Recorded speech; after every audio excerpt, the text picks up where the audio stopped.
Salah satu homestay yang recommended sangat dekat Melaka adalah Bali Residence. Kita orang suka sini ada banyak sebab dia punya swimming pool dah macam mini theme park.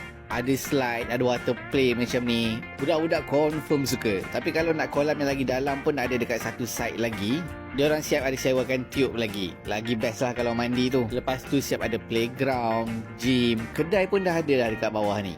Kalau untuk makan ringan memang ada banyak kedai. Even kedai runcit pun ada sampai 2. Tapi kalau nak makan kat tempat lain pun senang je. Sebab tempat ni sangat strategik. Korang nak pergi Kelebang ataupun nak pergi Bandar Melaka sangat-sangat dekat. Lepas tu dekat bawah ni ada arcade. Dan waktu cuti sekolah bulan 9 nanti diorang siap akan buat carnival lagi kat bawah ni. Ada dental dengan medical check up, demam darah, tournament, makan-makan. So memang boleh sangat stay sini waktu cuti sekolah nanti. Ada banyak unit kita orang pilih dengan impian Raudah. Yang unit kita orang duduk ni ada 2 bilik tidur. Yang ni je dah muat untuk 6 orang. Owner Muslim, so tak payah nak risau pasal kesucian dan kebersihan tu.